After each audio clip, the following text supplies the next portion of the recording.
નમસ્કાર મિત્રો, Iravati chart pattern में તમારું સ્વાગત છે। આજે જે માર્કેટ ઓપન થયું અને સેટઅપ તમને સમજાવું છું। જે સેટઅપ ક્યાં બન્યો, આજનો સેટઅપ સમજો, ખાલી સ્પેશિયલ સેટઅપ માટે જ તે વિડીયો છે।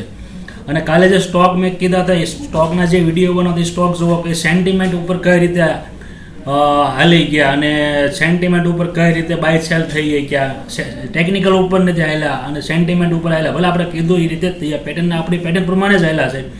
આપણા હાથમાં કોઈ વસ્તુ ન આવે એમાં, તો એ આપણો સેટઅપ પ્રમાણે હાલ્યા કહેવાય નહીં, બરાબર। એટલે એ સ્ટોક આપણી માટે બેસ્ટ, આપણી માટે હાલ્યા ન કહેવાય। આપણી ટેકનિકલ પ્રમાણે જે ચાલે ને એ રાઈટ કહેવાય। હવે આજનો તમને સેટઅપ સમજાવું છું। અહીંયા તમને મેં લખીને કહી દીધું ગ્રુપમાં કે આ બાઇંગ સાઇડ સેટઅપ બને છે। હવે અહીંયા હું બન્યું, હવે અહીંથી આ 15 મિનિટની કેન્ડલ અહીંયા નીચે આવી ગઈ, ડોઝે બની ગઈ, પ્લસ અહીંયા હું છે આ નીચે ઉપર આવી ગઈ। હવે અહીંથી ટ્રેન્ડ લાઇન આવડ્યા બની ગઈ, અહીંથી આ 15 મિનિટની પૂરી થઈ ગઈ ને એટલે અહીંથી ટ્રેન્ડ લાઇન આ થઈ ગઈ। હું આ ટ્રેન્ડ લાઇન પણ નાખી દઉં છું અહીંયા।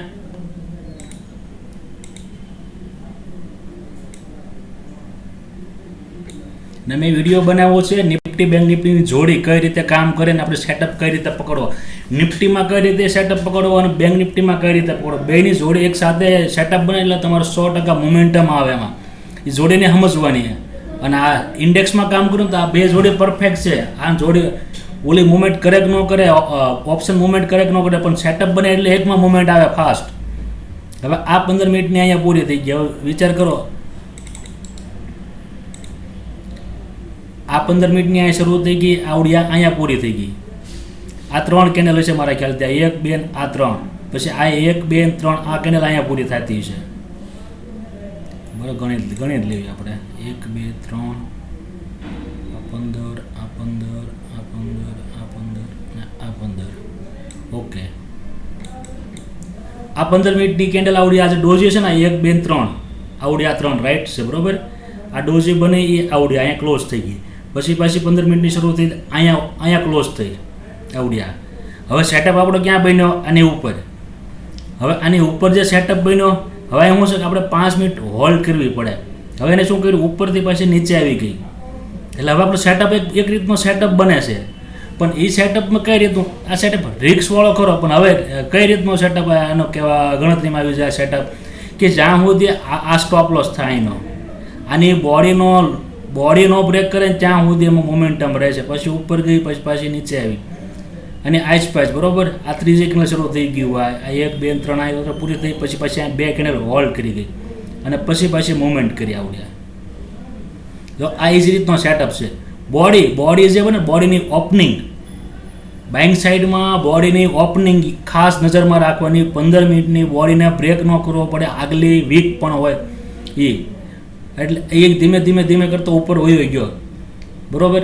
આ એક સેટઅપને આ જ રીતે જોવાનો, કાં 5 મિનિટ આપણે આમ છે આની અંદર હોલ્ડ કરી જવો પડે, પણ અહીંયા શું છે કે આ એક રેન્જ બની ગઈ છે, રેન્જને બ્રેકઆઉટ કર્યું પછી પાછું નીચે આવ્યું, એટલે એ રીતનો સેટઅપ થઈ શકે। પણ અહીંયા એ જ વસ્તુ થઈ જાય, અહીંયા હું આ સીધી આ 15 મિનિટની કેન્ડલ અહીંયા પૂરી થઈ, હવે એની ઉપર પાછી અહીંથી નીચે આવી ગઈ અને પછી ઉપર જવા લાગ્યા, બરાબર। હવે અહીંયા સેટઅપ છે ને, આ સેટઅપ કઈ રીતે બન્યો એ કહી દો। આ સેલિંગ સાઇડનો સેટઅપ બન્યો, એમ થયું આ જે 15 મિનિટની રહી આવડ્યા, આ પાછી ખેંચી ગઈ, આ 1 2 આ 3 કેન્ડલ। હવે આ સેટઅપને સમજજો, જ્યારે કોઈ પણ જગ્યાએ બ્રેકઆઉટ ઉપર કે બ્રેકડાઉન ઉપર આ સેટઅપ બને ને આવડા 15 મિનિટની 3 કેન્ડલ, 5 મિનિટની 3 કેન્ડલ, 15 મિનિટની 1 કેન્ડલ, અને આવો સેટઅપ બને અને ઉપરનો હાઈ કાઢે તોય બોલે અને નો કાઢે તોય બોલે, બને ત્યાં લગભગ હાઈ કાઢશે, હાઈ કાઢી સીધો નીચે આવે સીધો સેલ મારી જ દેવાનો, લાંબુ વિચારવાનો, એ જ તે કેન્ડલનો હાઈનો સ્ટોપ લોસ રાખી પુટ સાઈડ બેસી જ જવાનો। આ સેટઅપ છે ને પુટ સાઈડ હાલશે, પુટ સાઈડ બહુ ફાસ્ટ હાલશે આ સેટઅપ બને ને એટલે સીધો સેટઅપમાં બેસી જ જવાનું, એટલે આ પુટ હાલી ગયો, આ એ પુટ, બરાબર। આ સેટઅપ સમજવાનો। મેં અહીંયા બાઇંગ સાઇડ તમને કીધું તો હું કહી કે સેટઅપ બને છે બાઇંગ સાઇડનો, બરાબર, પણ મને સેટઅપ સમજમાં જ નહોતા આવતા, ઉપર ગયો પણ મને સમજમાં નહોતા આવતો, કારણ કે બ્રેકઆઉટ એને કર્યું કે આ 15 મિનિટનું વન સાઇડ મુવમેન્ટ વહી ગયું, જો વહી ગઈ હોતી ફાંસી જાય, ન જાય એવું નથી, કારણ કે બેંક નિફ્ટી મુવમેન્ટમ હતી તો વહી જાત, તો હું કદાચ અહીંથી આટલા વહી ગયો હોત ને ત્યાં મને કઈ રીતના સમજમાં આવી ને તો હું અહીંયા લેત, મોંઘો ઓપ્શન લેત, પણ હું મારા સેટઅપ સમજમાં આવે ત્યાં જ હું એન્ટ્રી કરું, બાકી હું એન્ટ્રી ન કરું। કદાચ મને 500 પોઈન્ટ વહી જાય કે 50,000 પોઈન્ટ નીચે વહી જાય, કાંઈ ફરક પડે નહીં મને, મારો સેટઅપ બને પરફેક્ટ રીતનો તો જ હું એન્ટ્રી કરું આમાં. એટલે આ સેટઅપ આ સમજવાનું, ગમે ત્યાં ટ્રેન્ડ લાઇન બનતી હોય, કેનેસ્ટિક પેટર્ન બનતી હોય, આ જ વસ્તુ જોવાની. પછી અહીંથી એક ટ્રેન્ડ લાઇન આવી આવડ્યા. આ ટ્રેન્ડ લાઇનમાં મેં તમને કીધું ખબર કે કેન્ડલની અંદર કેન્ડલો બને છે આવડ્યા. હવે એવું છે કેન્ડલની અંદર કેન્ડલો બને છે. હવે એને શું કર્યું, આ 5 મિનિટની ઉપર તમને ટ્રેન્ડ લાઇન નાખીને બતાવી દો, અને 15 મિનિટ ઉપર એ રીતની કેન્ડલ છે, ટ્રેન્ડ લાઇન છે.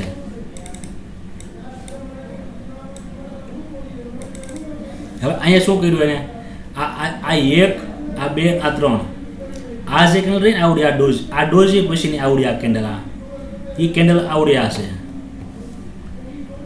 આવડ્યા પેલી સીધી નીચે વહી ગઈ, મેં કીધું ને સીધી નીચે વહી ગઈ, પછી પાછી ઉપર ગઈ, અને પછી એક કેન્ડલ હોલ્ડ કરવા લાગી. હવે હું છે ને બ્રેકઆઉટ ઉપર તો છે હોલ્ડ કરવા લાગી. હવે આ હોલ્ડ કરતી અંદર મને રિક્સ શું દેખાતું હતું, એક વાર એને આ ડોઝી બનાવીને તો સીધી નીચે વહી ગઈ, નકર ડોઝી બનાવો તો સીધી નીચે જઈને તો મને રિક્સ જેવું દેખાતું કે એને પછી બેંક નિફ્ટી છે એની જોડીને પછી જોવાની. આ જગ્યા પર હું જોડી જોતો, નકર આ રીતે બ્રેકઆઉટ હોય તો કોલ લઈ જ લઉં, ન લઉં એવું નથી. અને એમાં મને બેંક નિફ્ટી છે ને આગલી કેન્ડલનો હાઈ નોટ કરતી 15 મિનિટનો. હવે અહીંયા હોલ્ડ કરતી હતી ને આ સીધી અહીંયા આવી ને, એટલે આ સીધી આ 15 મિનિટની કેન્ડલ જે શરૂ થઈ ને આવડ્યા, એટલે મેં અહીંયા પુટ મારી દીધો. આ પુટ બહુ સરસ મજાનો પ્રોફિટ આપતો હતો, બહુ સરસ મજાનો, બરોબર. લગભગ 35 પોઈન્ટ કે 40 પોઈન્ટ આસપાસનો પ્રોફિટ હતો. એ મને લોસમાં કન્વર્ટ કર્યો છે. આ કેન્ડલ પાછી કે ના ગઈ ને અહીંયા, એટલે પછી મને એમ હતું ગજિયાનો હાઈ નથી કર્યો, એટલે પાછી હજી નીચે વહી જશે, પણ એના પાછી અહીંયા ઉધી ગઈ, એટલે હાઈ બ્રેકઆઉટ આપી દીધો, એટલે મને લોસ થઈ ગયો. હું ત્યાં લગીને વેઇટ કરતો હતો. શું કામ, કારણ કે મારો ટાર્ગેટ હતો, મેં કીધું અહીંથી નીચે હજી એક સુધી આવી શકે થોડીક, એટલે મુવમેન્ટ મને ઓર એક મુવમેન્ટ મળી જાય.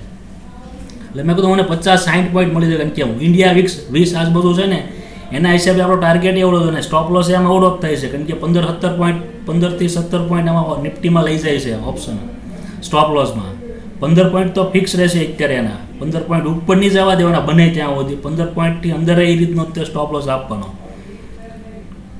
એટલે આ એક સેટઅપ છે, બરાબર. એટલે મેં પુટ આવડો આ લીધો હતો, અને પછી પાછા છે આમાં કોઈ સમજમાં જ નહોતા. આવજા જે આ બન્યા ને આવડા, ઉપર ગઈ, નીચે ગઈ, ઉપર ગઈ, પછી અહીંયા સમજ પડે. અહીંયા પછી મેં માર્કેટ છોડી દીધું હતું, હું જમવા બેસી ગયો, કારણ કે પછી આપણને કોઈ છેલ્લી 15 મિનિટની બાકી હતી, એમાં પછી ટ્રેડ ન લેવાય, બરાબર. આ સેટઅપને જ જોવાનું. જો આ ઇનસાઇડ કેન્ડલ છે, એની નીચે આવી ગઈ સીધી કેન્ડલ, આ ઇનસાઇડ કેન્ડલ સીધી નીચે આવી ગઈ, પાછી ઉપર ખેંચી ગઈ, બરાબર. અને અહીંયા ઉપર ક્લોઝ થઈ ગયા, અને પછી આનો બોડી બ્રેક નો એટલે આ બાઇંગ સાઈડ જ બની ગઈ, એટલે એ બાઇંગ સાઈડ જ ગઈ. એમાં આ જ સેટઅપ સમજવાના. તમે નિફ્ટીમાં જો કે બેંક નિફ્ટીમાં જો, બધામાં આ જ સેટઅપ કામ આવશે. એક શોર્ટકટમાં બેંક નિફ્ટીનો સેટઅપ એ સમજાય દો સાથે સાથે, કે એને કઈ રીતે સમજવું.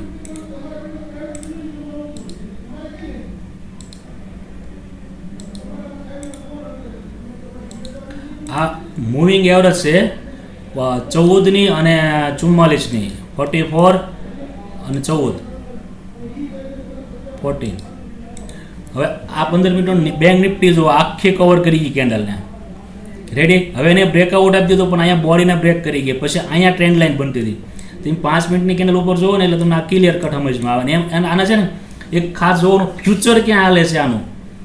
હા, આ અહીંયા હાલતી હોય તો ફ્યુચરની કેન્ડલ આની આસપાસ જ હોવી જોઈએ હંમેશા. યાદ જ્યારે ગેપઅપ ખુલ્લી બેંક નિફ્ટીમાં અને નિફ્ટીમાં કામ કરવું હોય ને, એના ફ્યુચર ઉપર નજર રાખવાની. આ કદાચ ગેપઅપ ખુલ્લું હોય તો આ અહીંયા ખુલ્લી હોય, બરાબર. આ તમને એક બતાવો, મને ડાઉનલોડ નથી કર્યો, 1 મિનિટ બતાવી દો સાથે સાથે. ફ્યુચર જ તે ફ્યુચરનો